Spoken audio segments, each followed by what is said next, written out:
Late us start. नमस्कार। आज हम बात करेंगे कि किस तरह से हम कुछ एक इश्यूज को लाइफ के रिजोल्व करें। आज मैं जिस चीज़ के बारे में बात करूंगा वो बहुत इंपॉर्टेंट है हमारे पॉइंट ऑफ व्यू से, अगर हम हेल्थ की बात करते हैं। When we are talking about our health, it is a big domain of our life that defines our complete quality of life, the health. उसमें भी हम आज बात करेंगे एक इशू जो हमारे सामने आ रहा है, जिसका नाम है auto immune disease. Auto immune disease एक बहुत बड़ा थ्रेट बनता जा रहा है हम लोगों के लिए। तो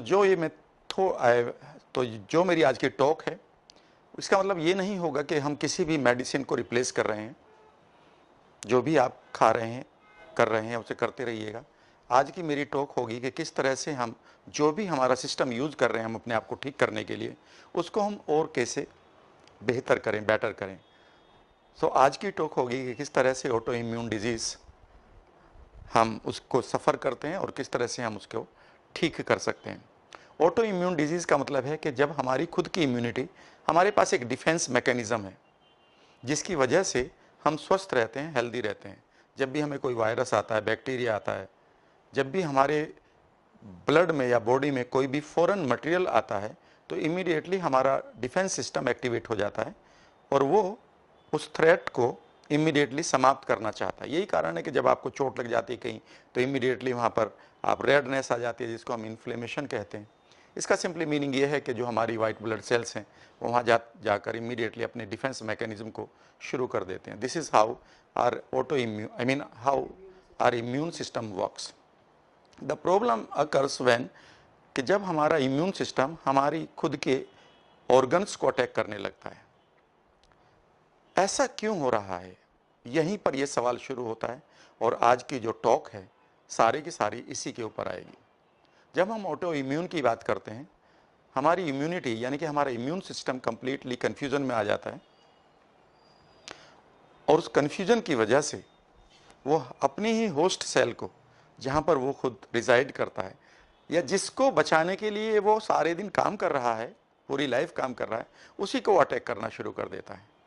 और इसमें हमें बहुत सारी ऐसी डिजीज़ मिलती हैं जो आज की लाइफ में हमें हमारे सामने एक थ्रेट की तरह आ चुकी हैं। उसमें एक एलर्जी है, उसी में है डायबिटीज़ 1। जब हमारे इम्यून सिस्टम हमारे ही पैनक्रिया की बीटा सेल्स को किल करना शुरू कर देता है और डॉक्टर या मेडिकल साइंस ये समझने में अभी भी नहीं कामयाब हो रहे हैं कि ऐसा वो क्यों कर रहा है। लेकिन अब चूँकि कुछ एक रिसर्च आई है मेडिकल साइंस की, तो आज की जो टॉक है वो मैं 3 तरह से डिवाइड करूंगा। एक, मेडिकल साइंस क्या कह रही है। नंबर 2, उसी के साथ सबकॉन्शियस री इम्प्रिंटिंग किस तरह से अपना काम कर रही है और इसका सॉल्यूशन क्या हो सकता है। सिंपल, तो यहाँ तक हम लेकर चलेंगे। जैसे हम डायबिटीज़ 1 की बात कर रहे थे, जिसमें हमारे पैनक्रियाज की बीटा सेल्स को हमारा इम्यून सिस्टम मार देता है और बिल्कुल लड़ाई ऐसे होती है जो डॉक्टर्स बताते हैं कि दे आर फाइटिंग लाइक, कि जैसे 2 रेसलर्स लड़ते हैं। दूसरा हमारी बहुत बड़ी प्रॉब्लम है जिसको हम कहते हैं कि अर्थराइटिस है, जिसमें हमारे कार्टिलेजेस को हमारी ही इम्यून सिस्टम अटैक करती है और रेडनेस आ जाती है और लोग अपनी लाइफ को पूरी तरह से डिसेबिलिटी के साथ जीना शुरू कर देते हैं। इसके अलावा सोराइसिस एक बहुत ख़राब बीमारी है। यंग एज में बालों का इमीडिएटली झड़ जाना, जिसको हम एलोपीसिया कहते हैं, ऑटो इम्यून डिजीज़ है। लूपस एक बहुत बड़ी बीमारी है, SLE बहुत खतरनाक बीमारी है। और यहाँ पर सभी डॉक्टर्स यहाँ पर जितने भी डॉक्टर्स हैं वो यहाँ पर ये कन्फ्यूज़न में जीते हैं कि अब इस क्या करें। तो वो क्या करते हैं कि वो इम्यून सिस्टम को ही सप्रेस करना शुरू कर देते हैं, जिसका नाम है स्टेरॉइड्स देना। तो वो स्टेरॉइड देकर स्टेरॉइड देकर इम्यून सिस्टम को वो वीक करना शुरू कर देते हैं और इस वीकनेस की वजह से काम क्या होता है कि हमारी बॉडी फिर कन्फ्यूजन में आ जाती है। वो कहती है कि मेरे पास इम्यूनिटी नहीं है। इम्यूनिटी के गेन करने के लिए वो इमीडिएटली ज़्यादा खाना खाना शुरू कर देता है, आदमी फूलना शुरू हो जाता है, एक नया इशू पैदा हो जाता है। स्टेरॉइड छोड़ें तो वो डिजीज़ उधर बढ़ रही है, स्टेरॉइड शुरू करें तो उसकी मोटापा उसको परेशान कर रहा है। इतना ही नहीं, उसके साथ दूसरी और बीमारी है कि अगर हम इम्यून सिस्टम को रेगुलरली सप्रेस करते हैं तो हमें और सारी बाकी डिजीज़ आने लगती हैं, जिसमें कैंसर एक बहुत इंपॉर्टेंट फैक्टर है। तो अब हम क्या करें, कैसे करें। यहाँ पर मैं शुरू करता हूँ आपके कुछ एक एक्सपेरिमेंट जो मेडिकल साइंस ने किए हैं वो मेरे नहीं है, और उन्होंने पता किया है पिछले 50 सालों में, 50 साल से पहले ये माना जाता था कि जो हमारा माइंड है और जो हमारा इम्यून सिस्टम है, इनके बीच में कोई बात नहीं होती, इनके बीच में कोई कम्युनिकेशन नहीं है, और ये प्रॉब्लम इम्यून सिस्टम की है, इसमें माइंड का कोई रोल नहीं है। असलियत में माना जाए तो 7वीं शताब्दी से पहले सिर्फ ये माना जाता था कि माइंड की डिजीज़ है। 17वीं शताब्दी के बाद जब यूरोपियन स्टाइल आया है मेडिसिन का, तो उन्होंने माना कि जितनी भी बीमारी है उसके लिए जिम्मेदार हमारी बॉडी है, माइंड नहीं है, और हमने सिर्फ बॉडी को ही केमिकल्स देने शुरू कर दिए।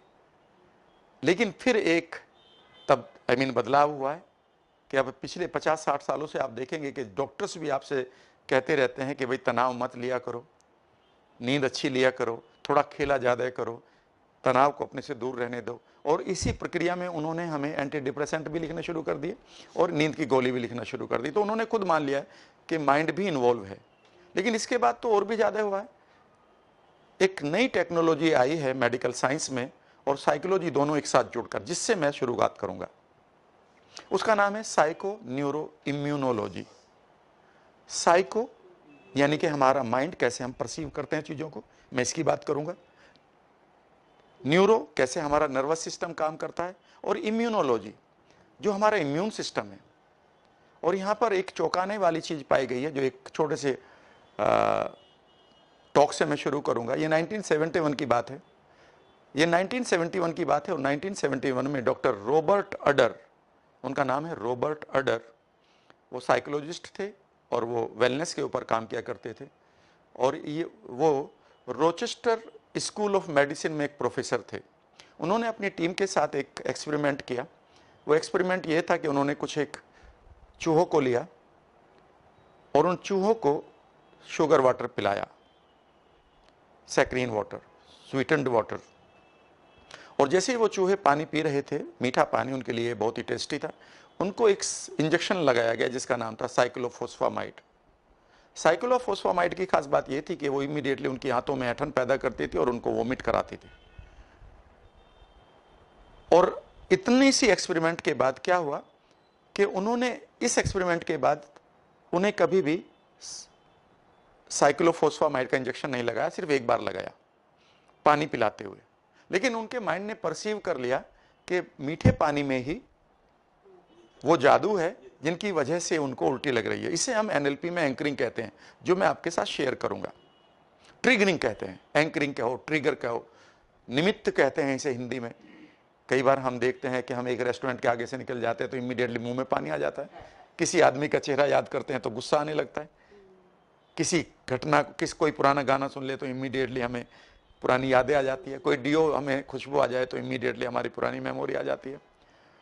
सो उनके दिमाग ने ये सोचा कि इस पानी में कुछ ऐसा है कि जिसे पीते ही हमें उल्टी लगेगी। माइंड ने ये परसीव कर लिया। कैसे परसीव करते हैं मैं आपके साथ पूरी प्रक्रिया को बताऊंगा। अब जब भी उनको मीठा पानी पिलाया जाता वो इमीडिएटली उल्टी करना शुरू कर देते, वॉमिटिंग करना शुरू कर देते। यहां तक कोई खास बात नहीं थी, ये ऑलरेडी हम पेवलोव के एक्सपीरियंस से जानते हैं, डॉक्टर पेवलोव का जो कंडीशनिंग का एक्सपेरिमेंट था कुत्तों के साथ। लेकिन खास बात यह हुई कि कुछ दिनों के बाद उन चूहों की डेथ होना शुरू हो गई।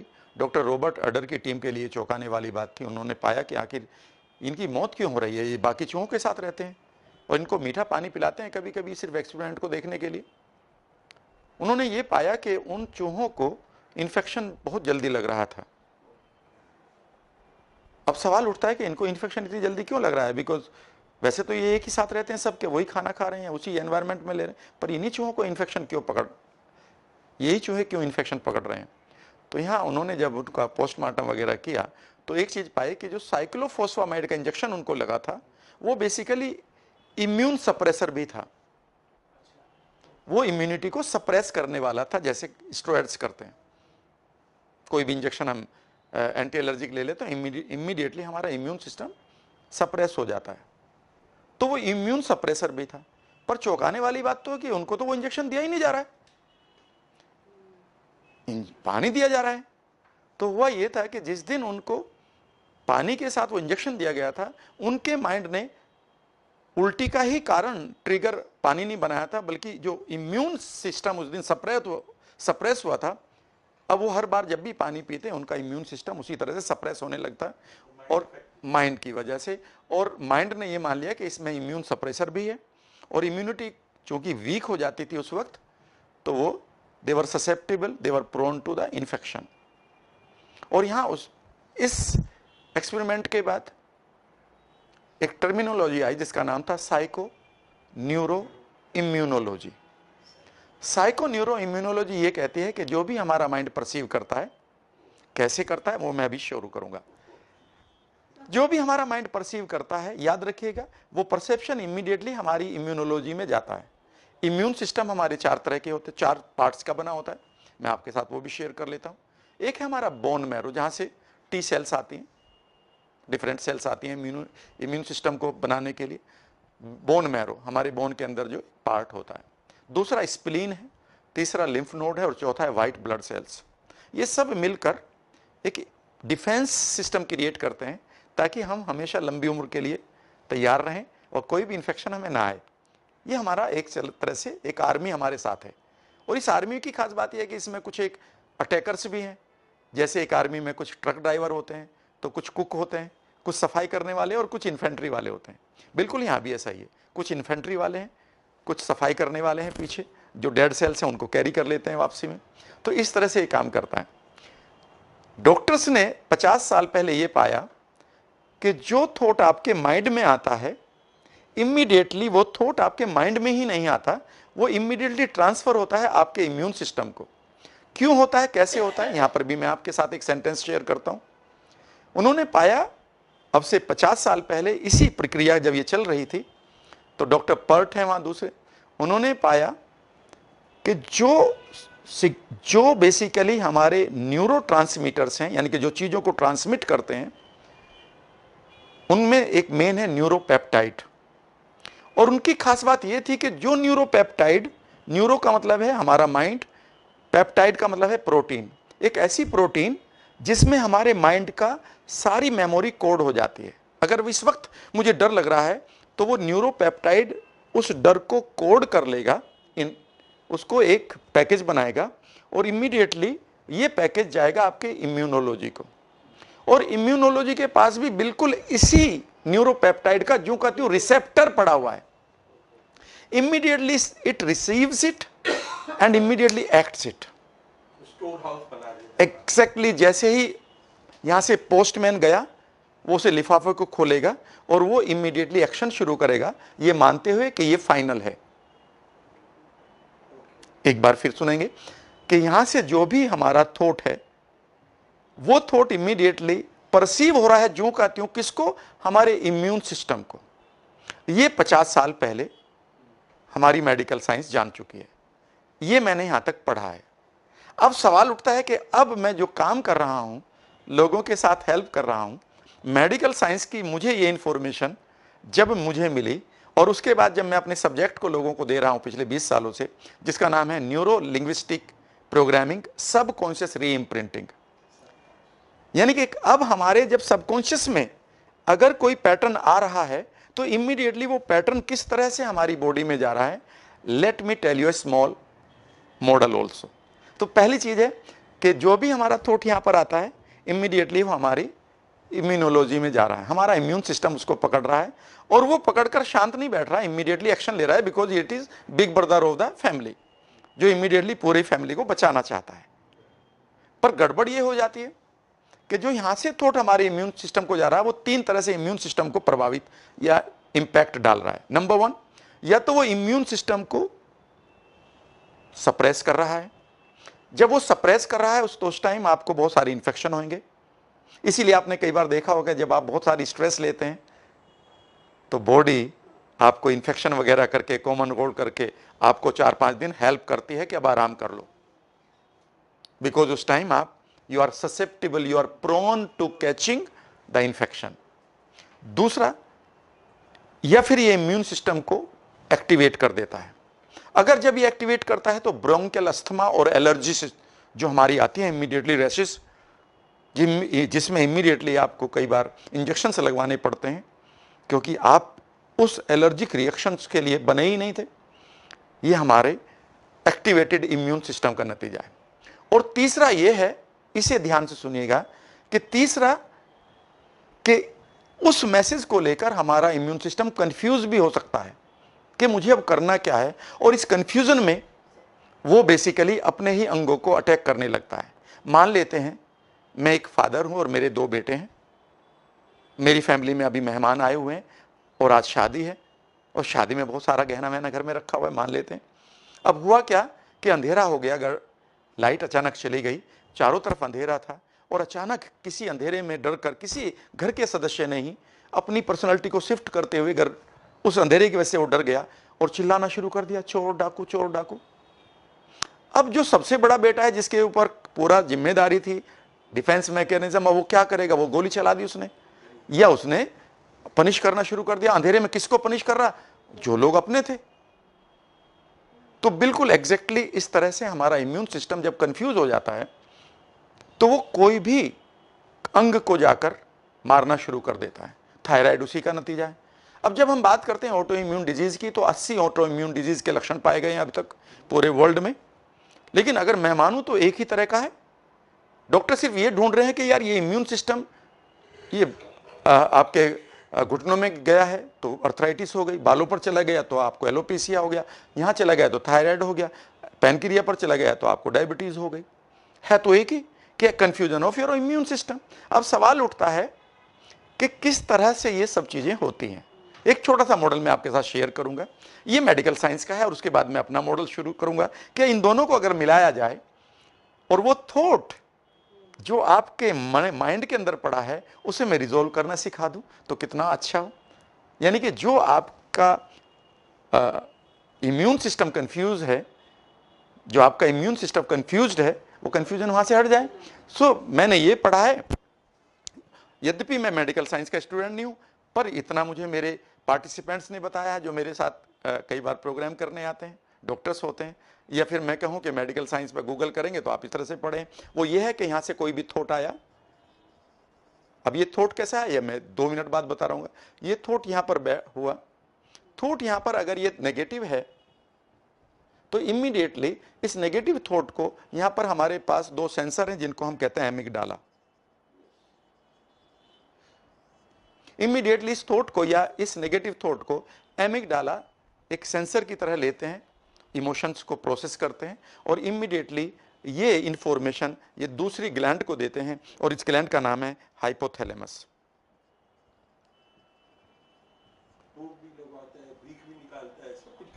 हाइपोथैलेमस बेसिकली एक सिक्योरिटी ऑफिसर है हमारी पूरी बॉडी का।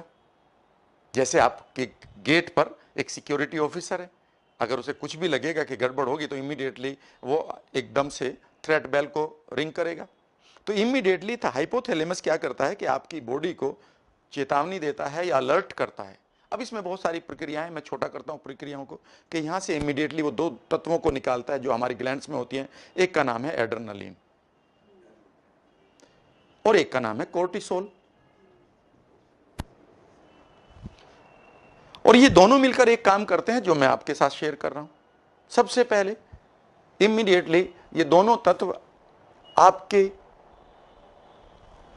जहां जहां भी आपकी शुगर स्टोर्ड है, स्पेशली लीवर में, वो इमीडिएटली वहां से रिलीज कर देते हैं ताकि ये शुगर अवेलेबल हो जाए ब्लड को। क्यों? बिकॉज यहां से इसको, इस नेगेटिव थॉट को इसने थ्रेट की तरह लिया है, एक टाइगर की तरह ले लिया है, और ये मान रहा है कि ये नेगेटिव थॉट आ गया है, मुझे इस आदमी के शरीर को बचाना है, पूरे सिस्टम को बचाना है। तो इसे बचाने के लिए या तो मुझे फाइट करना होगा या मुझे फ्लाइट करना होगा, या तो मैं लड़ूंगा इस शेर के साथ या मुझे भागना होगा। और दोनों के लिए मुझे क्या चाहिए? एक्स्ट्रा एनर्जी चाहिए। और एक्स्ट्रा एनर्जी कहां से आएगी? ग्लूकोज से आएगी, और हमारी बॉडी में एक्स्ट्रा एनर्जी पड़ी हुई है ऑलरेडी। तो इमीडिएटली वो लीवर से जितनी भी शुगर है हमारे ब्लड में भेजता है। और दूसरा वो क्या काम करते हैं दोनों मिलकर कि हमारी जो इंसुलिन की प्रोडक्शन है इमीडिएटली वहां पर उसको प्रोडक्शन को स्टॉप कर देते हैं, ये मानते हुए कि ये शुगर यूटिलाइज ना हो जाए, ये सिर्फ यूटिलाइज होनी चाहिए फाइट और फ्लाइट एक्शन के लिए। अगर आप ये देखें इस वक्त जो नेगेटिव थॉट यहां पर आया है और सारी ब्लड आपके, सारी शुगर, आप सारी की सारी शुगर आपके ब्लड में है और इस वक्त आपका इंसुलिन भी नहीं बन रहा है, तो ये परफेक्ट एग्जाम्पल है आपके डायबिटीज 2 का। जिसे हम डायबिटीज 2 कहते हैं, जिसमें हमारी बढ़ी हुई शुगर होती है और हम हमेशा उस शुगर से डरे रहते हैं। दूसरा, ये क्या काम करता है, इमीडिएटली ये हमारी जितनी भी ब्लड वेसल्स हैं उनको श्रिंक कर देता है और पीछे से हार्ट की पंपिंग को बढ़ा देता है। A perfect example of high blood pressure. तीसरा, ये क्या काम करता है कि जितना भी हमारा ब्लड हमारे डाइजेस्टिव सिस्टम को चाहिए, विजरा को चाहिए, वहां से उसको हटाकर इमीडिएटली मस्कुलर सिस्टम को भेज देता है, ये मानते हुए कि टाइगर है।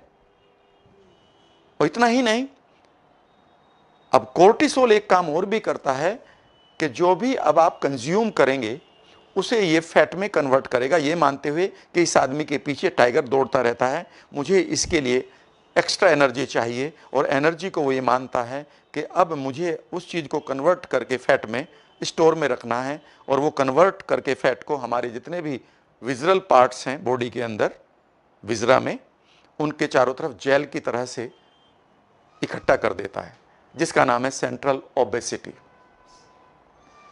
यहां तक ये काम चल रहा है।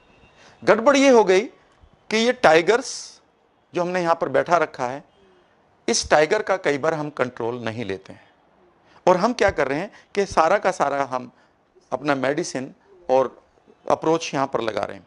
असलियत में हो ये रहा कि गंगा गंदी जो दिखाई दे रही है, हम उसमें तो जाल लगा रहे हैं, वहां तो हम बहुत सारे केमिकल्स डाल रहे हैं, बनारस पटना में जहाँ पर गंगा जा रही है, बह रही है, कि गंगा गंदी है। लेकिन कभी हमने ये ध्यान नहीं दिया गंगा गंदी क्यों है। गंदी इसलिए है कि क्योंकि हमारी गंगोत्री में ही गार्बेज है।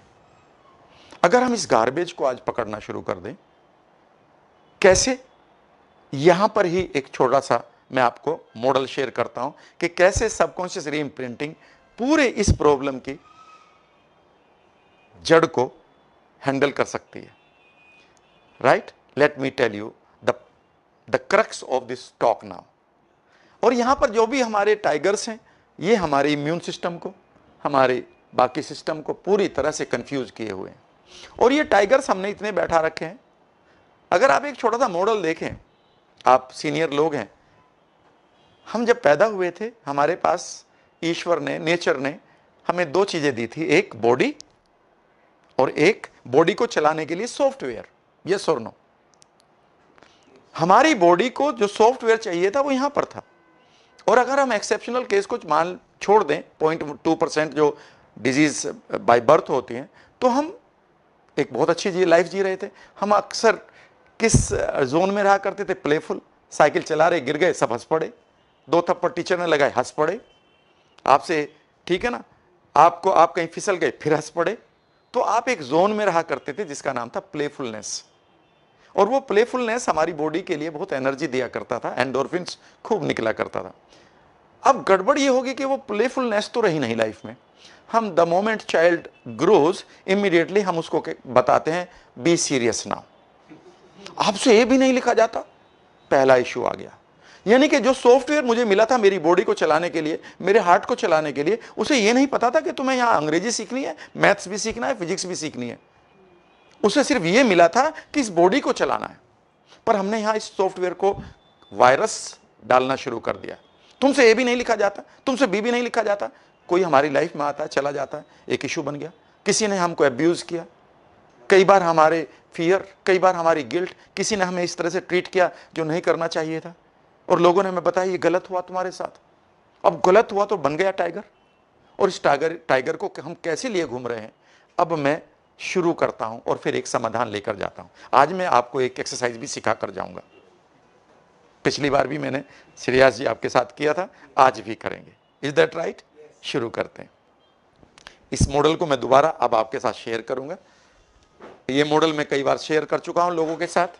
जो मॉडल अब मैं आपके साथ शेयर कर रहा हूं कि कैसे हमने ये तो देख लिया कि कोई थॉट यहां बनता है तो बॉडी में क्या होता है।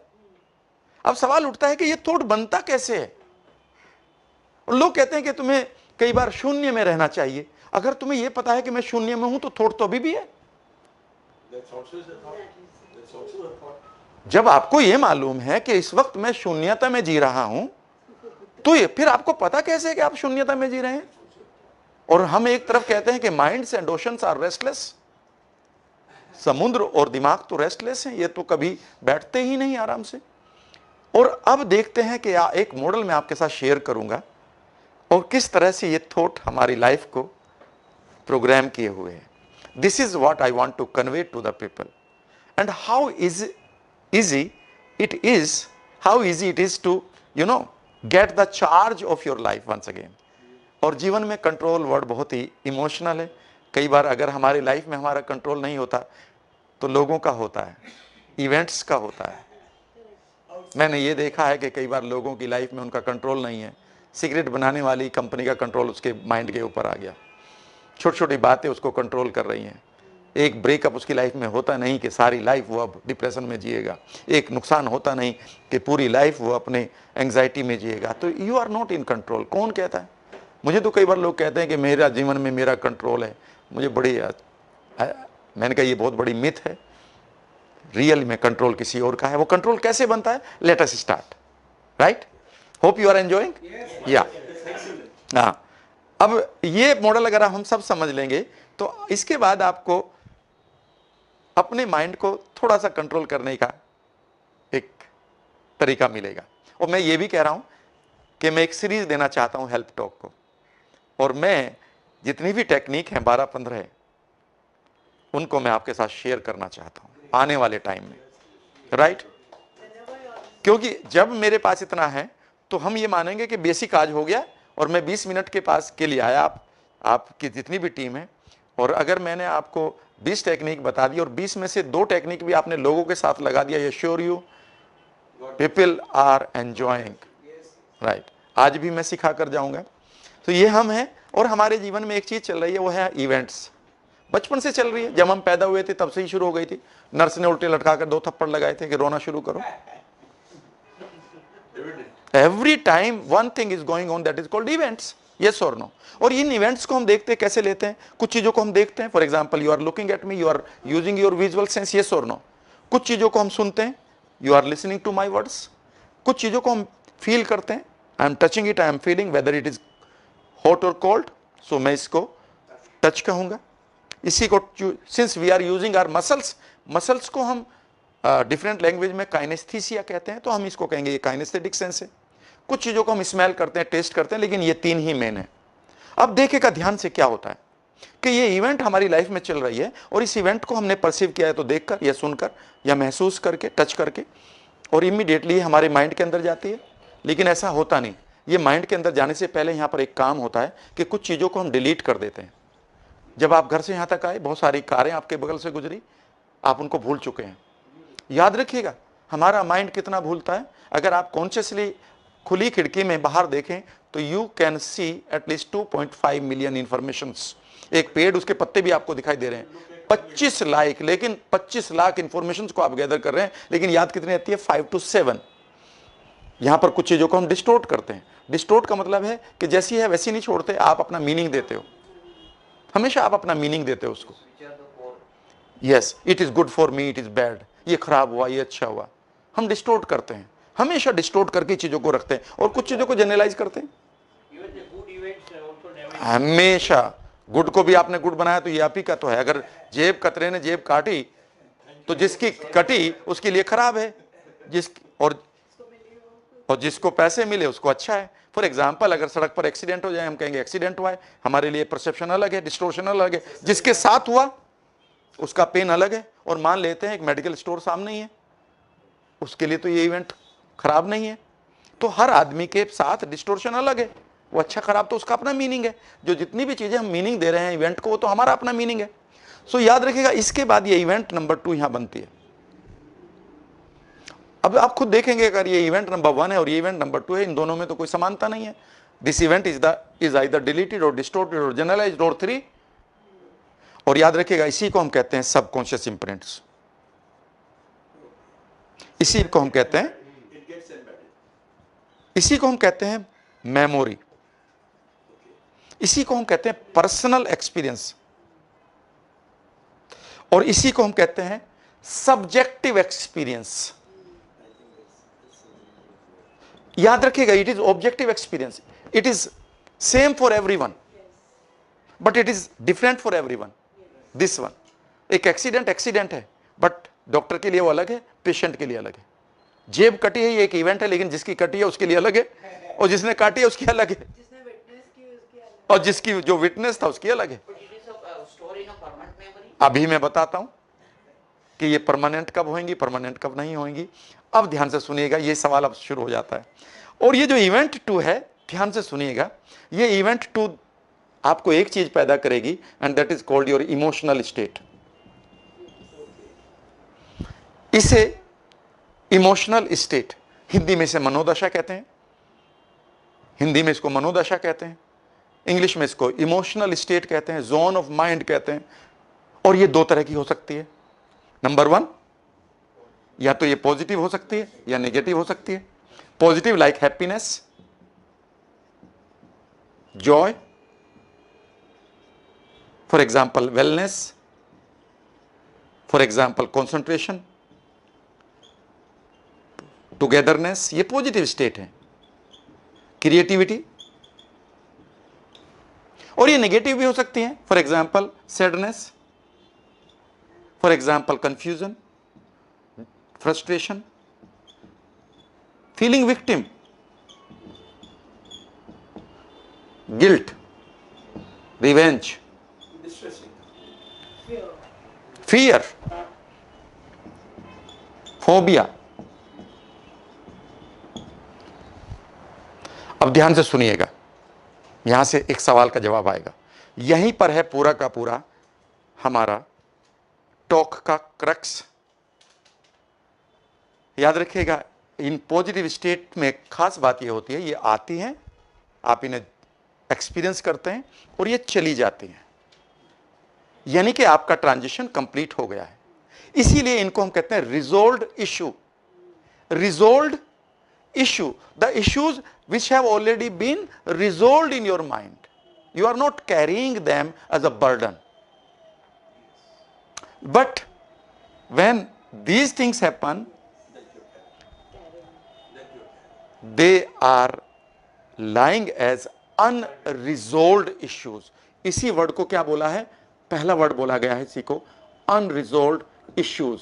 फॉर एग्जाम्पल, एक आदमी है, उसको 10 साल पहले कहीं इंसल्ट हुई थी, थप्पड़ लगा था, ह्यूमिलिएशन हुई थी, 10 कैलेंडर तो बदल गए, लेकिन अभी भी वो आदमी कहां खड़ा है, वहीं का वहीं। इसीलिए क्योंकि क्योंकि वो वहीं का वहीं खड़ा है, तो उसकी अंग्रेजी होती है स्टक स्टेट। ये डायनामिक स्टेट है, ये स्टक है। इन्हीं स्टक स्टेट को दीपक चोपड़ा ने बोला है unfinished agenda.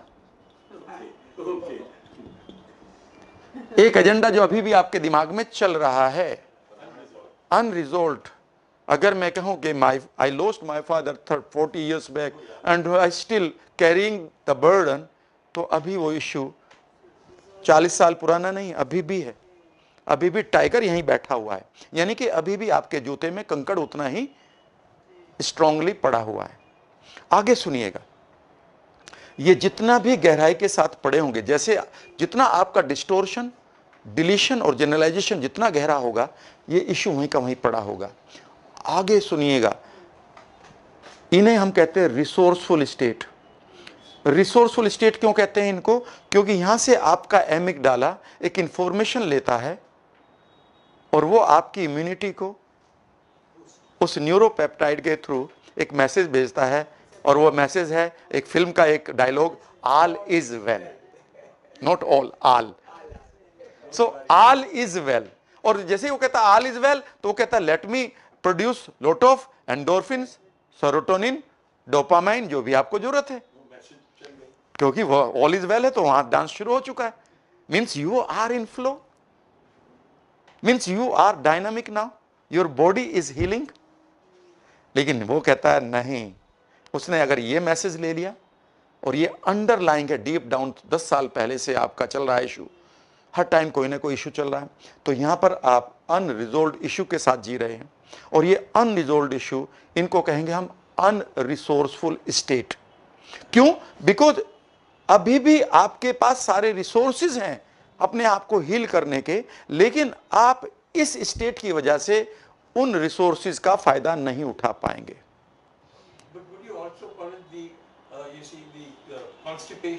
Exactly. Real constipation भी इसी का ही कारण है। लेट मी टेल यू, जैसे ही आपका ब्लड विजरा से डाइवर्ट होता है स्ट्रेस की वजह से आपकी मसल्स की तरफ, इमीडिएटली जो आपकी पेरिस्टाल्टिक मूवमेंट है आपकी आंतों की, वो जितनी नॉर्मल होनी चाहिए उतनी नहीं होती। एंड इमीडिएटली स्ट्रेस में सबसे पहला रीज़न होता है that you start boiling with in your stomach. जो आपकी गट फीलिंग है वो सबसे ज़्यादा सबसे पहले इंपैक्ट डालती है आपके स्टमक को। इधर you are suffering from constipation और फिर आपके इरिटेबल बाउल सिंड्रोम्स आपको आने शुरू हो जाएंगे। हाँ, अब इसकी बात करते हैं। इन्हें हम कहते हैं अनरिजोल्व, यानी कि इन्हें हम कहते हैं अनरिसोर्सफुल स्टेट। यानी कि आपके पास सारे रिसोर्सेज थे, आपके पास करोड़ों रुपए रखे हैं, पर आप ये नहीं जानते किस ड्रॉयर में आपके घर में उस पर्टिकुलर मोमेंट पर आपके पास करोड़ों रुपए हैं, पर आप फिर भी कंगाल हैं। आगे सुनिएगा। और ये स्टेट कोई भी है, आप एक काम जरूर करेंगे, वो है एक्शन। और जब हम वेलनेस की बात करेंगे और वो एक्शन होगा आपकी बॉडी में, और बॉडी एक्ट करेगी इमीडिएटली, आपकी हार्ट बीट बढ़ेगी, घटेगी, आपकी या तो मसल्स आपकी आर्टरीज या तो डायलेट होएंगी या श्रिंक होएंगी, आपका बीपी कम ज़्यादा उसी की वजह से होगा, इमीडिएटली आपका शुगर लेवल बढ़ेगा, इमीडिएटली आपकी बॉडी में सेंसेशन आएंगे डिफरेंट तरीके से, बिकॉज आपका endocrine system completely out of sync चल रहा है और वो अपने सिग्नल्स देगा आगे। खास बात यह है कि इस इवेंट पर आपका कोई कंट्रोल नहीं है जीवन में, because any time tsunami can come, any time 8 नवंबर में कम, 8 नवंबर कभी भी आ सकता है। यू अंडरस्टैंड, 8 नवंबर कभी भी खबर आ सकती है, राइट? ओके। और आगे सुनिएगा, यहां पर जो एक्शन है यहां पर भी आपका कोई कंट्रोल नहीं है। Now you can't control your sugar, you can't control your heartbeat, you can't control the dilation or shrinking of your arteries। सिर्फ आपके पास कहाँ कंट्रोल है? आपके पास कंट्रोल है इस इवेंट 2 पर। और इस इवेंट 2 पर जब भी मैं बात करूंगा, और जो इवेंट 2 है वही है आपकी यहाँ डिजीज बॉडी में। अगर बॉडी का जो एक्शन है उसी को हम डिजीज कहते हैं। और इसकी फुल फॉर्म अगर इस डिजीज वर्ड को अगर मैं आप करूं तो ये बेसिकली डिसीज है। यहाँ पर जो डिसीज हुई है उसकी वजह से ये यहाँ पर स्टेट आपकी खराब हुई है। इस खराब स्टेट की वजह से आपको यहाँ पर क्या दिखाई दे रही है? डिजीज। और इस डिजीज की दवाई यहाँ पर खाई जा रही है, लेकिन इसे कभी भी कंसीडर नहीं किया गया। लेकिन पिछले 50 सालों से मेडिकल साइंस ने इसको भी कंसीडर करना शुरू कर दिया। 16वीं शताब्दी से पहले भी किया जाता था ये। और यहाँ पर मैं आपके साथ शेयर करूँगा कि जो इवेंट 2 है ये किस तरह की पड़ी हो सकती है, और ये इवेंट 2 किस तरह से मैं आपके लिए क्लासीफाई करके लाया हूँ। शुरू करें? राइट।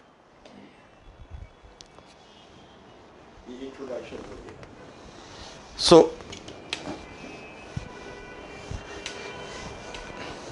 ये इवेंट 2 ही हमारे लिए बेसिकली एक टाइगर की तरह पड़ी हुई है।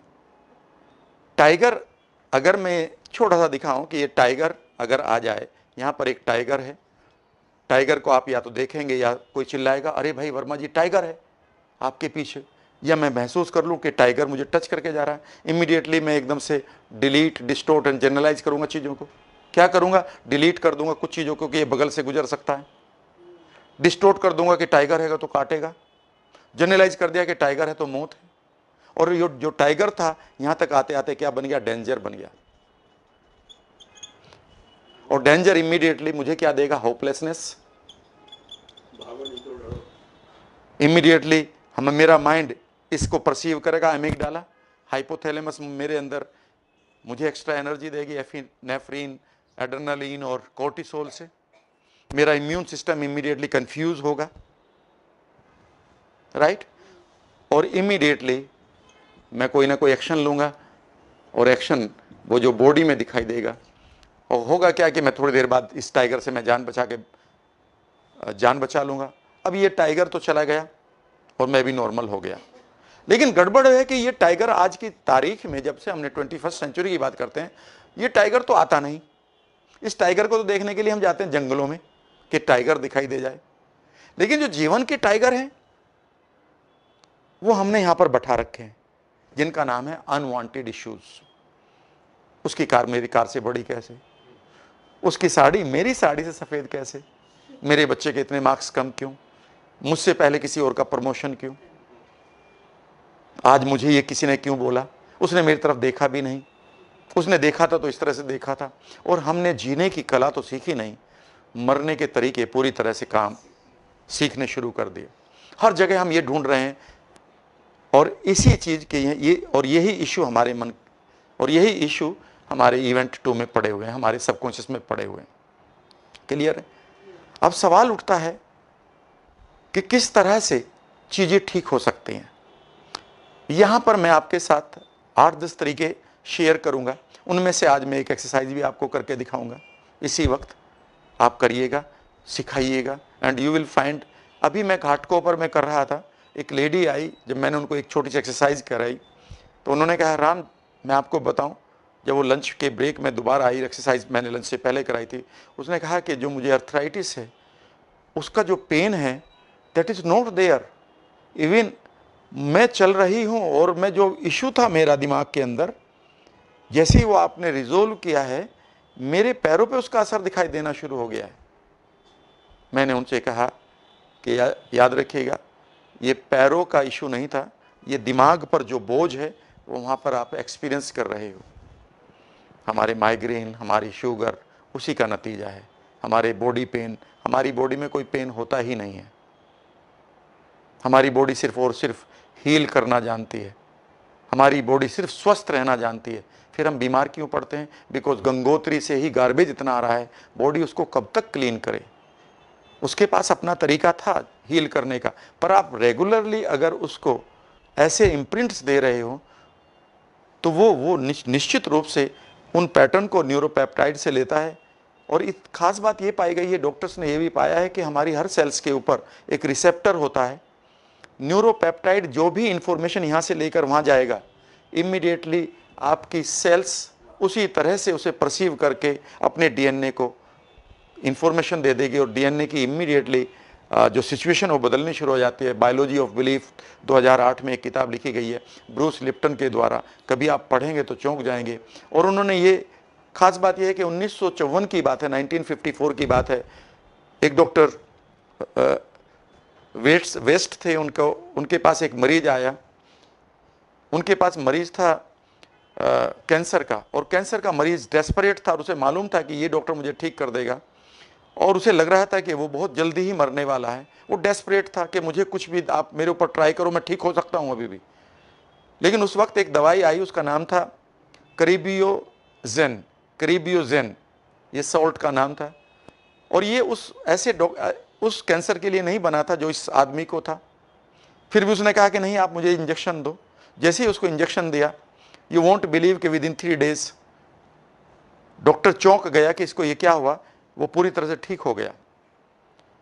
2 महीने तक उसे कोई सिम्टम नहीं आया। अचानक एक खबर छपनी शुरू हो गई अमेरिका में। खबर ये थी कि ये जो सॉल्ट है ये इफेक्टिव नहीं है कैंसर में, इसलिए हम इसको विड्रॉ कर रहे हैं। आपको यकीन नहीं आएगा, विद इन द मोमेंट ये खबर उस आदमी ने सुनी, शाम तक उसको दोबारा वो सारा कैंसर फिर हो गया। वो बिलीफ सिस्टम, आगे सुनेगा, वो आदमी फिर उस डॉक्टर के पास गया, डॉक्टर को पता चल गया कि ये तो सारा बिलीफ सिस्टम है। तब तक प्लेजिबो इफेक्ट को वो डॉक्टर मानते थे कि ये तो प्लेजिबो का कमाल है, इसमें दवाई का कोई रोल नहीं था। डॉक्टर और पेशेंट के बीच का एक रिश्ता था, और पेशेंट भी ठीक होना चाहता था। उसने कहा कि नहीं, वो जो दवाई का जो लोट था, जो इनइफेक्टिव बताई गई, वो लोट दूसरा था, और जो मेरे पास है वो दूसरा है। उसे दोबारा उसका इंजेक्शन दिया गया और वो पूरी तरह से फिर ठीक हो गया। अभी कुछ महीने ही बीते थे, वो आराम से वो आदमी जी रहा था अपनी लाइफ को, और एक रिपोर्ट आई WHO के साथ, और उस रिपोर्ट में ये था कि ये जो सॉल्ट है ये बिल्कुल यूजलेस है, और इसमें अब कुछ नहीं बचा है, ये हम विड्रॉ कर रहे हैं, इसको कभी भी यूज नहीं किया जाएगा। You won't believe what happened, he developed cancer and with in 2 days he died even. और यहां से एक वर्ड आया है कि सारा कुछ आपके, उन्होंने ये पाया है कि इस सेल पर, जो सेल यहां पर है, यहां पर जो रिसेप्टर बैठा है और जो थॉट यहां पर आया है उसे ये रिसीव कर रहा है और यहां पर चेंज कर रहा है। थॉट बदला, रिसीव किया उसने उसी जगह को, wrong number right number, wrong number right number, और आपकी सेल काम करती जा रही है। कितना अच्छा हो सकता है कि आज उसी चीज को मैं दोबारा बताता हूं, रॉबर्ट एडर वाले एक्सपेरिमेंट को। रॉबर्ट एडर ने जो एक्सपेरिमेंट किया था चूहों वाला, वहां से एक चीज आई है, उसका नाम है एंकरिंग। एंकरिंग मैं थोड़ी देरी बात ही बता देता हूं पूरी समझाते हुए।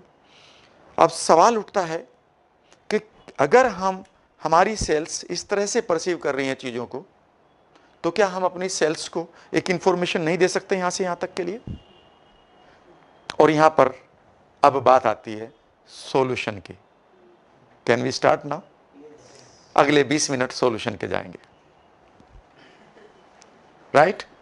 और यहां पर जब हम सॉल्यूशन की बात करेंगे तो यहां पर हम बात करेंगे NLP, सबकॉन्शियस रीइम्प्रिंटिंग। मैं जब NLP को सीखता हूं या सिखाता हूं, मैं उस लेवल तक लेके जाता हूं कि जो हमारे रियल इश्यूज को हैंडल करे। आज अगर हमारे पास अनलिमिटेड पेशेंट्स हैं, बीमारियां बढ़ती जा रही हैं, मेडिकल साइंस अपना पूरा काम कर रही है, उनकी इंटेंशन बहुत पॉजिटिव है, लेकिन आपने देखा होगा कि जैसे जैसे हमारी मेडिकल साइंस बढ़ती जा रही है उसी तरह से हमारे इश्यूज भी बढ़ते जा रहे हैं। हर वक्त ये नेचर हमें एक नया सिम्टम दे रही है। आपने कई बार ये देखा होगा कि एक सिम्टम की दवाई खा लेते हैं आप, इमीडिएटली आपको नया सिम्टम शुरू हो जाता है, क्योंकि अभी आपने क्या किया कि जो एक थॉट यहाँ से आया था और वो आपकी एक पर्टिकुलर जगह पर चला गया, उसने आपको सरदर्द करना शुरू कर दिया। सरदर्द बेसिकली एक पॉजिटिव इंटेंशन के साथ आया था, इसीलिए कहा जाता है जितनी भी डिजीज़ हैं वो हमारे लिए एक मैसेंजर की तरह आती हैं।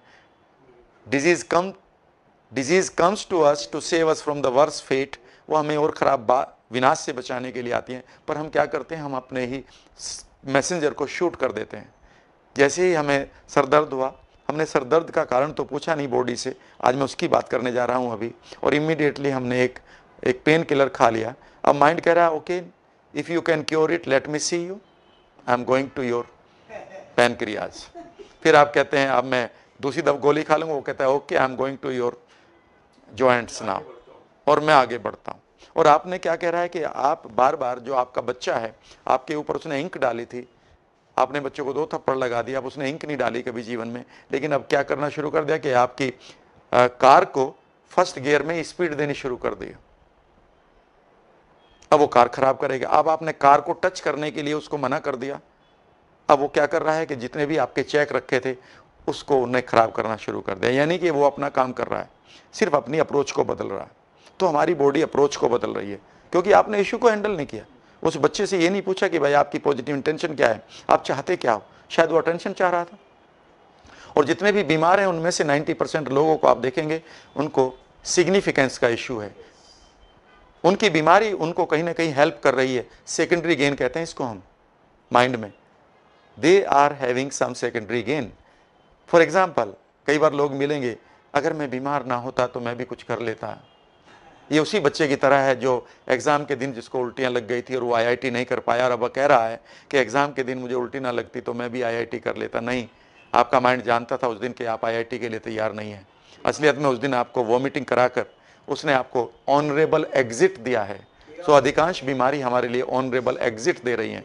जैसे ही आप उस इशू को रिजोल्व करते हैं, सेकेंडरी बेनिफिट को, आप इमीडिएटली रेस्पॉन्सिबल हो जाते हैं और आपकी बीमारी चली भी जाती है। कई बार आपने देखा होगा, द मोमेंट जैसे ही आपको एक अच्छा गोल लाइफ में आता है, यू स्टे हेल्दी। इसीलिए जितने भी लोगों के पास एक ह्यूज गोल होते हैं लाइफ में, जो उनको सिग्निफिकेंस देते हैं पूरा करते हुए, वो हमेशा उनकी उम्र को लंबा करते हैं। अब बात करते हैं कि इससे आगे क्या समाधान हो सकता है। शुरू करें, अब हम समाधान की तरफ बात करेंगे।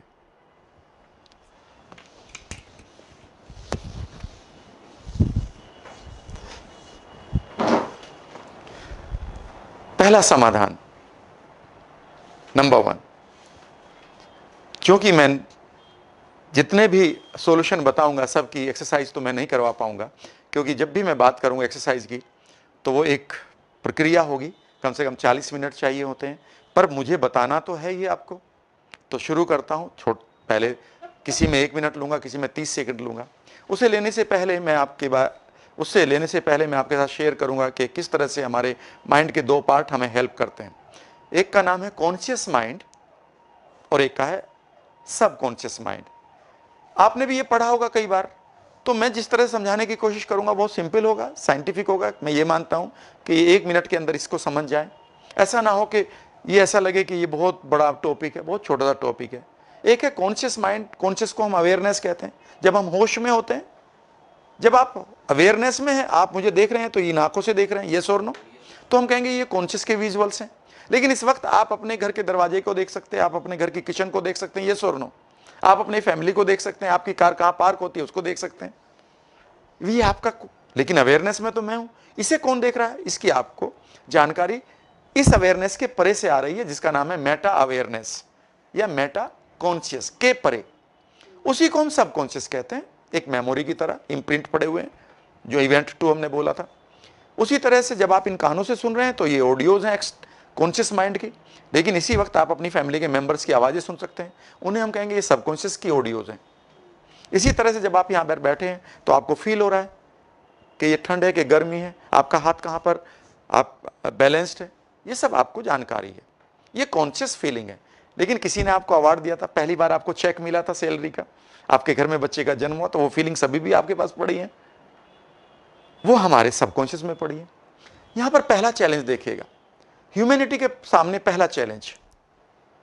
क्यों आज आपको एनएलपी सबकॉन्शियस रीइम्प्रिंटिंग का सहारा लेकर अपनी लाइफ को लंबी उम्र में बदल लेना चाहिए, इश्यूज को रिजोल्व करके कैसे आप हेल्दी लाइफ जिए और क्रिएटिव हो जाए, जिसमें आप अच्छे रिश्तों को जिए, पैसे को भी जिए। पहला चैलेंज है ह्यूमैनिटी के सामने कि जिन चीजों को वो कॉन्शियसली जानता है, जरूरी नहीं है वो अनकॉन्शियसली भी जानता हो। फॉर एग्जाम्पल, मैं जानता हूं कि मेरे पास इतना पैसा होना चाहिए पर नहीं हो रहा है, ये कॉन्शियस जानकारी है। हर डायबिटीज के पेशेंट को जानकारी है कि उसकी शुगर नॉर्मल होनी चाहिए, पर ये उसके अनकॉन्शियस को मालूम नहीं है, इसीलिए अनकॉन्शियस कहीं और जा रहा है, आप कहीं और जा रहे हैं। हर ओबीज आदमी को पता है कि उसका वेट बिल्कुल परफेक्ट होना चाहिए, पर यह जानकारी तो बेकार है, क्योंकि यह जानकारी आपके कॉन्शियस माइंड को है। कॉन्शियस और अनकॉन्शियस इस तरह से है कि कॉन्शियस माइंड एक पायलट है, उसे जानकारी है कि मुझे मुंबई से दिल्ली जाना है, पर कहां है वो? बैठा है अपने घर में। और जाएगा कौन? वो प्लेन हमारा सबकॉन्शियस है। हमारा पायलट कितना भी अच्छा क्यों ना हो, वो कभी भी उड़ नहीं सकता। उड़ेगा कौन? एरोप्लेन। और एरोप्लेन कभी नहीं उड़ सकता जब तक कि उसमें पायलट ना हो। अगर सामान लेकर उड़ना है तो पायलट के पास कितनी भी जानकारी क्यों ना हो, वो बेकार है। तो इसका मतलब है कि हमारा कॉन्शियस माइंड भी पूरी सब कुछ जानता हो, और वो कॉन्शियस माइंड यानी कि हमारा पायलट अपने अनकॉन्शियस को यानी कि प्लेन को सही कमांड दे दे, तो हमारा प्लेन सही तरीके से टेक ऑफ करेगा, सही तरीके से वो हवा में रहेगा और सही तरीके से वो लैंड करेगा। पर गड़बड़ ये होगी कि पायलट तो बैठा अपने घर पर और वो कह रहा मुझे सब कुछ मालूम है, मुझे कहां जाना है। इस मालूम होने का तो बेकार है आप, क्योंकि अभी तो आप घर में बैठे हैं। और अनकॉन्शियस कभी हमारा शांत बैठता नहीं, वो प्लेन कभी इधर जा रहा है किसी रनवे पर, कभी इधर जा रहा, उड़ना उसको आता नहीं, और वो हमेशा परेशानी में है। अब हमारे पास दूसरा चैलेंज ये है कि जिन चीज़ों की जानकारी मेरे सबकॉन्शियस को हो गई, जरूरी नहीं है कि उसकी कमांड मेरे कॉन्शियस माइंड को है। मान लेते हैं अब उस प्लेन के अंदर कोई गड़बड़ हो गई, उसकी जानकारी उसके अगर पायलट को नहीं है तो बेकार है। जितने भी हमारे हैबिट्स हैं, जितने भी हमारे फोबिया हैं, जितने भी हमारे मैनिया हैं, वो इसी का नतीजा है। हमने वो कभी भी बचपन से तो लेकर नहीं आए, हम कोई भी फोबिया बचपन से लेकर ही नहीं है, हम कोई भी मैनिया, कोई ओसीडी नहीं लेकर आए। वो सारे के सारे हमारे सबकॉन्शियस ने यहां सीख लिया और हमारा उसके ऊपर कंट्रोल नहीं है। तो दूसरा चैलेंज। और तीसरी बात यह है कि जितनी भी शक्ति है उसका 90% तो आपके प्लेन के पास ही है, और उसे ही पता नहीं है करना क्या है, तो हमारा सब कुछ कंफ्यूजन चल रहा है। अब यहां पर करना क्या है आपको? पहली चीज, एनएलपी सबकॉन्शियस रीइम्प्रिंटिंग कैसे आपकी हेल्प कर सकती है, मैं किस तरह से लोगों की हेल्प कर रहा हूं। नंबर 1, सबसे पहले अगर आप अपनी लाइफ को अच्छी तरीके से जीना चाहते हैं तो सबसे पहले है कि आप अपनी स्टेट ऑफ माइंड को रिसोर्सफुल रखना सीखें। लेकिन रखना कैसे सीखें? ये तो एक वैसे सेंटेंस हुआ कि भाई हमें रखना चाहिए। फॉर एग्जाम्पल अगर मैं ये कहूं कि भाई पानी में कूद गया मैं और तैरना जानता नहीं, और मैं ये कह रहा हूं मुझे तैरना चाहिए, मुझे तैरना चाहिए, ये तो यूजलेस है, क्योंकि ये तो कॉन्शियस लर्निंग है आपकी कि मुझे तैरना चाहिए, अब तो डूबना ही पड़ेगा। तो स्टेट ऑफ माइंड हमारे लिए सबसे इंपॉर्टेंट है कि हम अनरिसोर्सफुल स्टेट से रिसोर्सफुल स्टेट में आ जाएं। उसके इसे ठीक करने का ही जब से मनुष्य पैदा हुआ है उसके सामने एक ही चैलेंज रहा है कि वो कैसे अपनी स्टेट को ठीक करे। क्योंकि नेगेटिव स्टेट में जो आपका फोटो जा रहा है, एमिगडाला को जा रहा है, अब क्या होगा, और इमीडिएटली यही फोटो इमीडिएटली वो अपने न्यूरोपेप्टाइड को देता है कि भैया खतरा है, और न्यूरोपेप्टाइड्स पूरी बॉडी में जाकर इंफॉर्मेशन दे देंगे बंदा खतरे में है, तुम अपना काम शुरू कर दो। और इम्यूनिटी इमीडिएटली या तो कंफ्यूज होएगी तो खुद को मारेगी, एक्टिवेटेड होगी तो एलर्जी होगी, ब्रोंकियल अस्थमा होगा, और डाउन हो गई ऐसे में तो इन्फेक्शन लगेगा। अब कॉमन कोल्ड से लेकर कैंसर तक वो सारी इन्फेक्शन है, psychosomatic disease. So state of mind को कैसे ठीक रखें, और यहां पर ही सारा कुछ खेल है। इसके साथ दूसरी चीज है कि स्टेट ऑफ माइंड को ठीक करने के लिए आपका बिलीफ सिस्टम अच्छा होना चाहिए। अब गड़बड़ ये हो कि बचपन से हमें बिलीफ दिए गए हैं, रोज हमें बिलीफ दिया जाता है कि ये बीमारी ठीक नहीं होती। मान लेते पहले से मुझे बिलीफ या है, मुझे मालूम है कि ये बीमारी ठीक नहीं होगी, जैसे ही डॉक्टर ने मुझसे कहा कि तुम्हें ये बीमारी होगी, माइंड एकदम से क्या कहेगा, ये तो ठीक नहीं होगी, और ये थॉट न्यूरोपेप्टाइड लेके कहाँ जाएंगे, पूरी बॉडी में, वो कहेंगे ये ठीक नहीं होगी, तो तुम अपनी सारे रिसोर्सेज को बचाए रखो, यूज मत करो। और मैं अगर एक बिलीफ आपको प्लांट कर दूं आपके दिमाग के अंदर that we have all the resources, और अगर एक बिलीफ मैं आज आपको दे दूं, बिलीफ यह है कि एनाटॉमी ऑफ इलनेस हमारी लाइब्रेरी में होगी, एक किताब नॉर्मन कजन की लिखी हुई, जिनको ये कहा गया था कि उनको ये पर्टिकुलर डिजीज हुई है, वो ज्यादा दिन तक जिंदा नहीं रहेंगे, पेन बहुत होगा, बेड रिडन होंगे, और उनको 30-30 गोलियां खिलाई जाती थी पेन किलर्स की, जिससे उनकी और बॉडी खराब होने लगी। और एक दिन उन्होंने इसका उल्टा किया, उन्होंने अपने बिलीफ को बदला, हर रोज वो अपने एक तरीके को जीते थे, और उसके बाद उन्होंने कोई गोली नहीं खाई, बेड रिडन नहीं हुए, और वो 81-87 साल की उम्र तक जिंदा रहे। और उन्होंने सिर्फ ये कहा कि जो डिजीज थी वो बॉडी में थी ही नहीं। वो रोज क्या करते थे, वो 2 घंटा हंसते थे।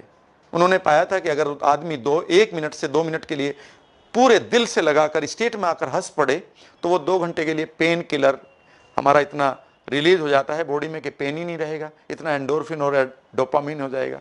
तो वो क्या करते थे, रोज 1 से 1.5 घंटा हंसने का प्रोग्राम चलाते थे, जितनी भी उनके पास मूवी थी वो हंसा करते थे।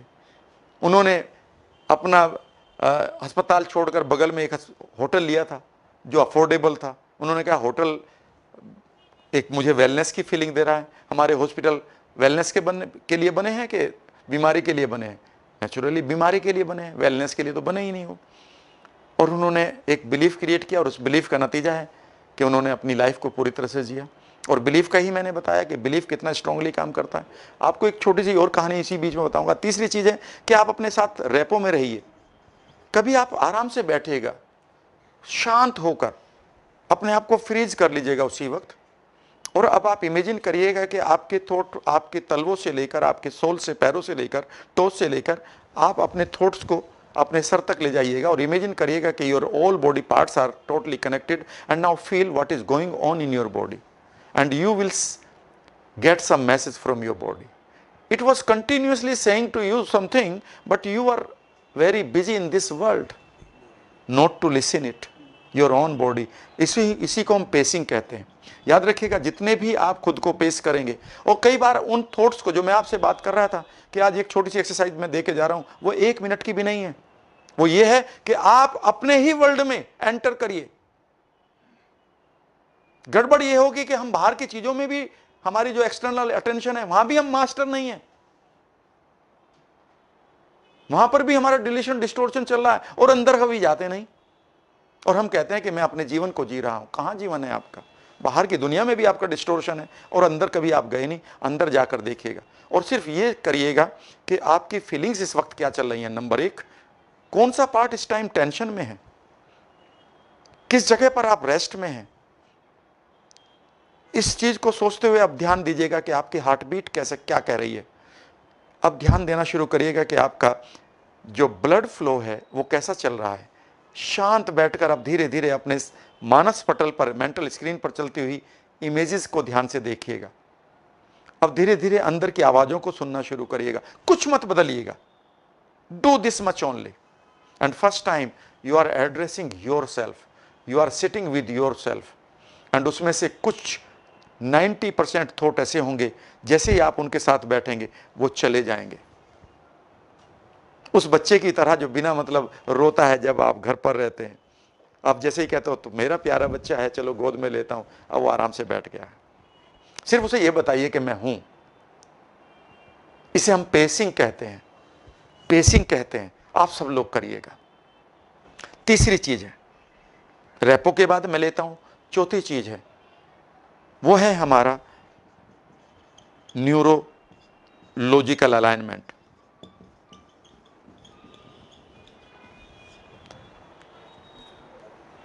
याद रखिएगा, हमारी इम्यूनिटी, जो भी हमारी आइडेंटिटी है, यहां पर इमीडिएटली उसी आइडेंटिटी को हमारी इम्यूनिटी जीती है। अगर आप ये कहते हैं I am confused, it is the right moment for the immunity to get this message, and in that confusion you may get autoimmune disease or allergy. Because the moment you say I am confused, you can never say like this, I am confused. आप हमेशा कहेंगे I am confused and see this face, and immediately this face goes in your mental screen. Immediately it goes to the amygdala. Immediately amygdala says what? जितने neuropeptide brain में है, immediately send it to the immunity, and your immunity is completely confuse. और अगर यहां पर revenge है, now your whole system is revengeful, और सामने अगर कोई रिवेंज नहीं लेने को मिला तो फिर आप किससे रिवेंज लेंगे? और रिवेंज लेने की आपकी नेचर हो चुकी है। And it is one of the reason, जितने भी रिवेंजफुल लोग हैं वो सबसे पहले अपने सॉफ्टेस्ट या मोस्ट डेलिकेट पार्ट को मार देते हैं, जिसका नाम है पैनक्रियास। गिल्ट है यहां पर, you are carrying a burden, I should not have done it in my life, it should not have happened like this. और कोई आपके पास रिग्रेट है, I should have done this. Past की कोई मेमोरी है, oh my God it happened with me. Past का कोई fear है, oh my God, कोई फोबिया चल रहा है।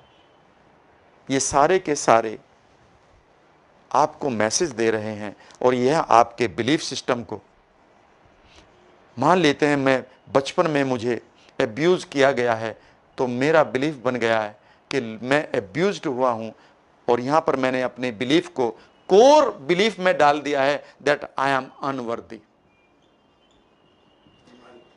और अनवर्दीनेस में जैसे ही आपकी आइडेंटिटी अनवर्दीनेस की गई है, इमीडिएटली आपका पैनक्रिया, इमीडिएटली आपका न्यूरल, इमीडिएटली आपकी इम्यूनिटी वो कहेगी ठीक है, you are unworthy, let me create the pattern of unworthiness.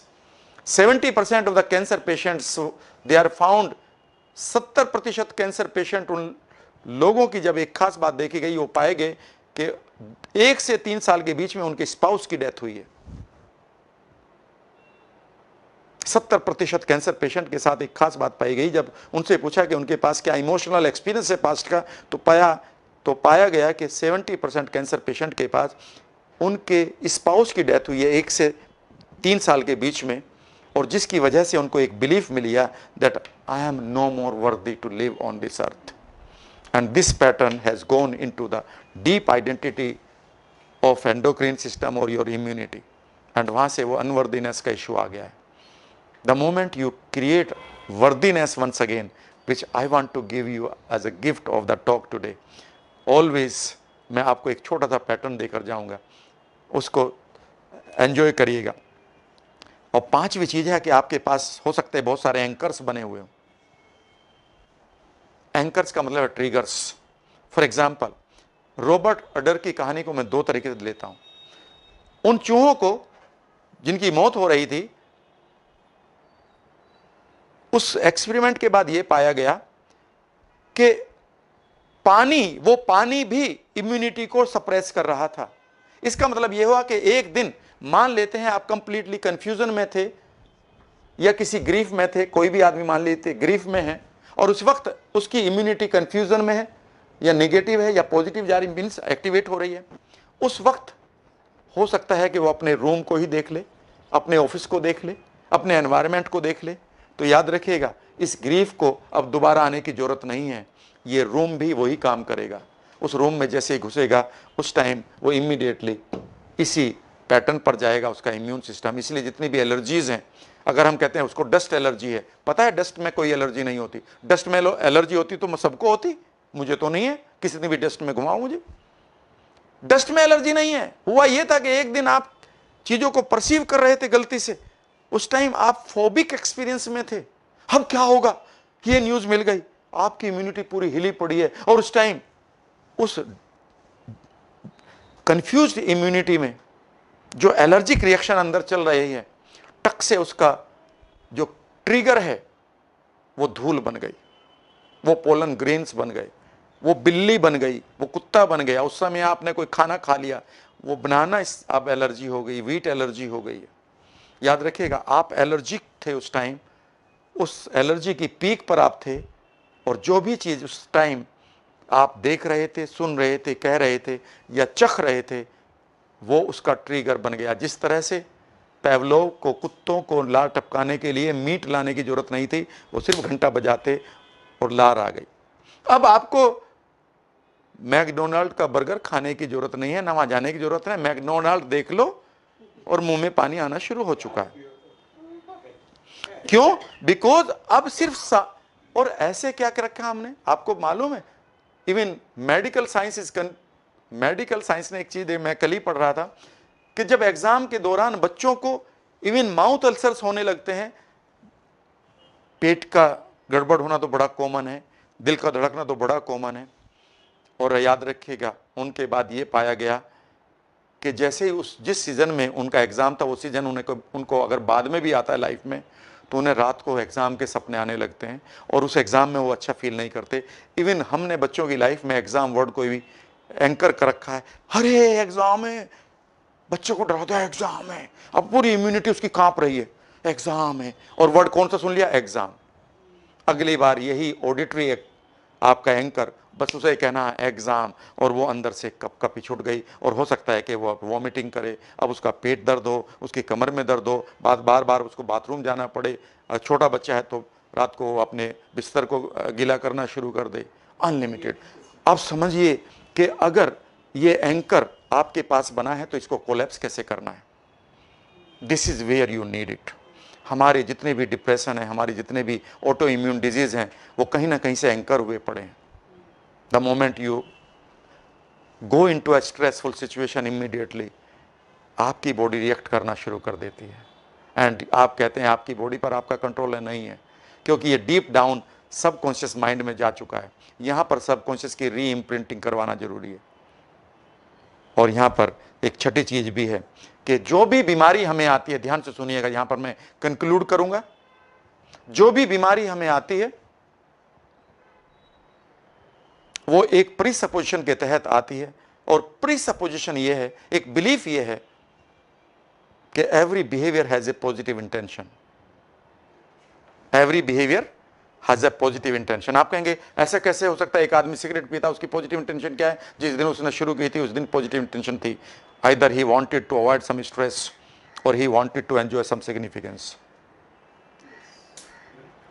और जैसे ही उसके माइंड को लगा कि यहां से तो मुझे स्ट्रेस फ्री हो रहा हूं सिगरेट से, अब जैसे ही आपको स्ट्रेस आएगी, माइंड कहेगा डोंट वरी, मैं हूं ना, ले फटाफट सिगरेट। उसे ये नहीं पता अब तक कि इससे लंग्स खराब हो रहे हैं, ये आपके कॉन्शियस माइंड को पता है। मैं एक लेडी ने मुझसे कहा कि मेरे हस्बैंड मेरी बेटी को बहुत मारते हैं, 12-13 साल की बेटी है, और वो अनवांटेड चाइल्ड है उनकी फैमिली में, यानी कि वो बच्ची नहीं चाहते थे दूसरी, और वो जैसी बच्ची रोती हो तो उसको मारने के लिए तैयार होते हैं, और वो कहते हैं चुप हो जाओ वरना मैं तुम्हारी जान निकाल दूंगा। मैंने उस लेडी से कहा कि अपने हस्बैंड को समझाओ ऐसा ना करें बच्ची के साथ, बच्ची को अस्थमा हो सकता है। अचानक वो लेडी चिल्लाई जोर से फोन पर ही, सर उसको अस्थमा हो गया है 4 महीने पहले, 20 से 22 बार हम उसको इनहेलर दे रहे हैं, सिचुएशन बहुत खतरनाक है, पर आपको कैसे पता चला? बहुत देर तक बातें हुई। मैंने कहा देखिए मैं बताता हूँ, बच्ची को आपका हस्बैंड धमका रहा है, मार रहा है, उसे हरेस कर रहा है, अब वो रो रही है। जैसे ही वो रोती है तो एकदम से उसको वो कहता है कि चुप हो जाओ वरना मैं तुम्हें मारूंगा। अब वो चुप होने के लिए क्या करेगी, अपने सांस को रोकेगी, रोक लिया और इमीडिएटली वो खतरा टल गया है। माइंड ने क्या लर्निंग ली है कि जैसे ही खतरा आएगा मुझे इसका सांस रोकना है। और जब भी इस सांस के साथ क्या चीजें हैं, उसके बाप का चेहरा और वो आवाज और वो समय, हो सकता है सुबह के वक्त ज्यादा होता हो या रात के वक्त होता हो। उन्होंने कहा सर सारी चीजें वैसी ही हो रही हैं। जैसे ही मेरे हस्बैंड मेरे घर आते हैं छुट्टी के बाद, मेरी बेटी को अटैक पड़ जाता है। इवन डॉक्टर ने तो ये भी कहा कि इसके रूम से फादर का चेहरा हटा दो, मतलब फोटो भी हटा दो। अब जैसे ही बच्चे को स्ट्रेस मिल रही है, इमीडिएटली माइंड कहेगा मेरे पास इसका तरीका है, क्या, इसका सांस रोक दो। अब ये इसी पैटर्न को लेकर वो डिफरेंट जगह पर जाएगा। उसे अब एग्जाम में स्ट्रेस आ रही है, माइंड क्या कहेगा, कोई बात नहीं मैं हूं ना। उसे ये नहीं पता कि ये कितने कॉम्प्लिकेशन दे रहा है, क्योंकि वो सबसे पहले पेन और प्लेजर को ही देखता है कि सबसे पहले पेन को अवॉइड करने के लिए या प्लेजर को गेन करने के लिए आपने सबसे पहले किस एक्शन को लिया था, जब कोई हैबिट शुरू हुई थी, जब कोई डिसीजन शुरू हुआ था। अब सोचिए कि अगर हम इंटेंशन को ही लेकर अपने बिहेवियर को चेंज कर दें। अब हम माइंड की इंटेंशन तो ले ली, माइंड की इंटेंशन है सेफ्टी, लेकिन बिहेवियर गलत है।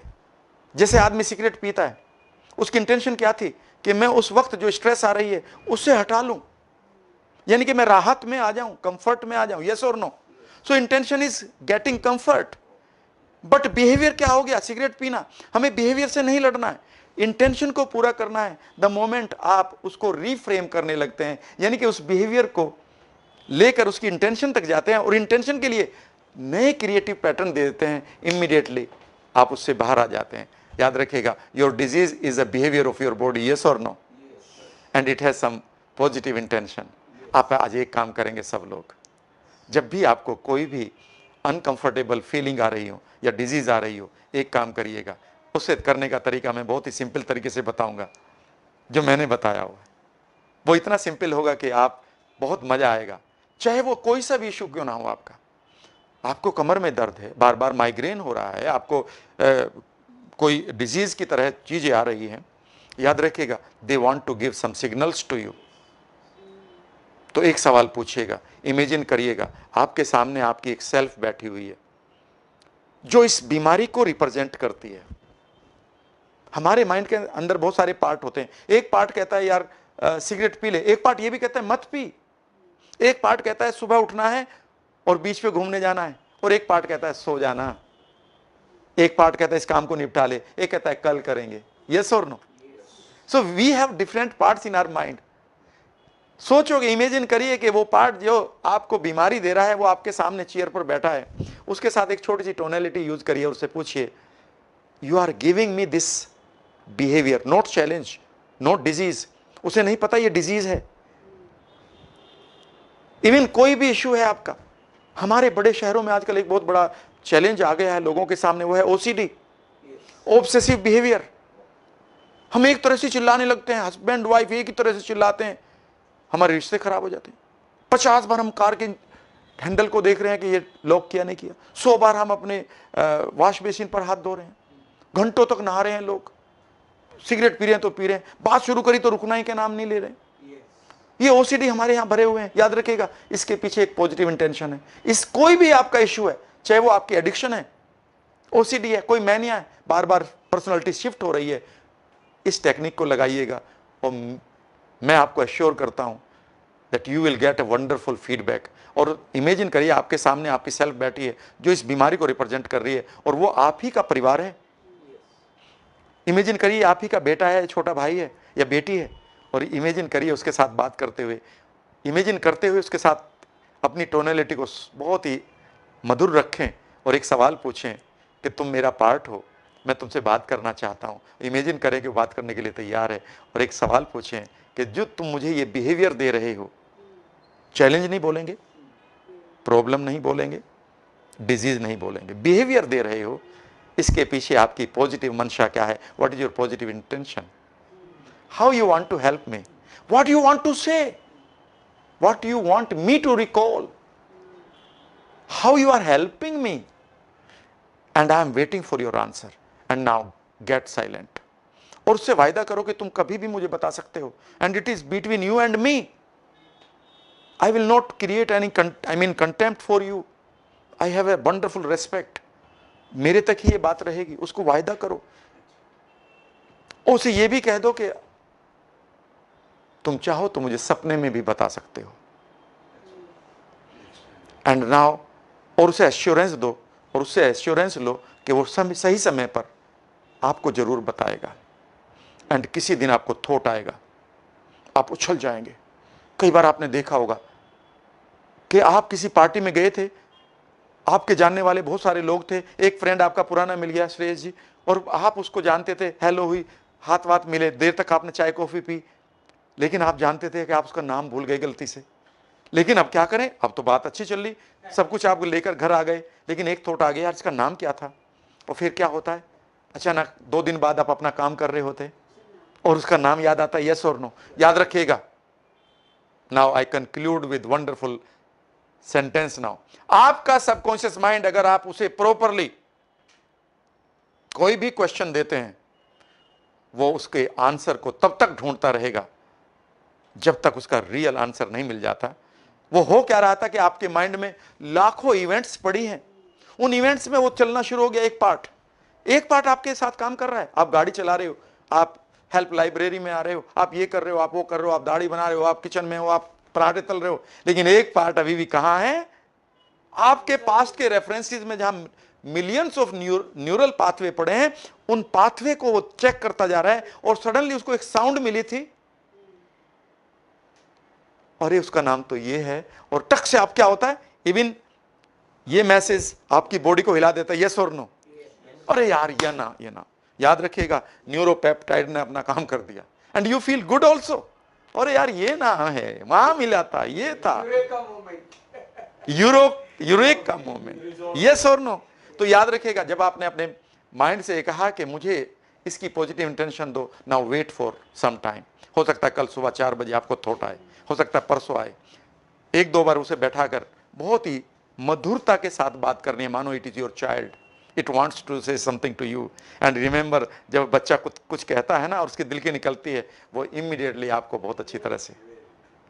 और उसके बाद फिर आगे भी बात करूंगा मैं अगली टॉक में कि फिर आगे क्या करना है।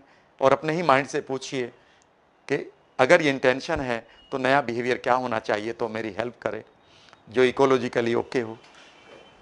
और ये सारी चीज़ें अवेलेबल हैं NLP, सबकॉन्शियस रीइम्प्रिंटिंग में। It's a wonderful topic, it's a wonderful life changing skills.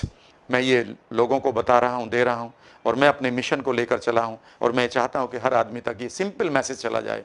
बहुत सारी चीज़ें और भी हैं यहाँ पर कि कैसे, इसको हम रीफ्रेमिंग कहते हैं। जब आप किसी भी इशू को, बहुत डीप इशू को आप हैंडल करना चाहते हैं, तो माइंड की पॉजिटिव इंटेंशन को ढूंढकर उसको नए तरीके से उस इंटेंशन को पूरा करिए, and you will get your wonderful results. You have been a wonderful audience Sayash. मुझे बहुत अच्छा लगा, आपने मुझे एक बार फिर मौका दिया, एक बार फिर आपने मुझे सुना, एक बार फिर आपने मुझे एनर्जी दी। पूरा करने से पहले मैं दुआ करता हूँ कि आप हमेशा खुश रहें, आपके चेहरे चमकते रहें, आपके परिवार बढ़ते रहें, सूरज की पहली किरणें हमेशा आपको नई ताजगी दे, आपके परिवार, आपके व्यापार, आपके खेती, आपके बाग हमेशा बढ़ते रहें। ईश्वर अल्लाह वाहिगुरु हमेशा आपको नरम हथेलियों में सुरक्षा दे। इन्हीं दुआओं के साथ हम फिर मिलेंगे। Thank you very much.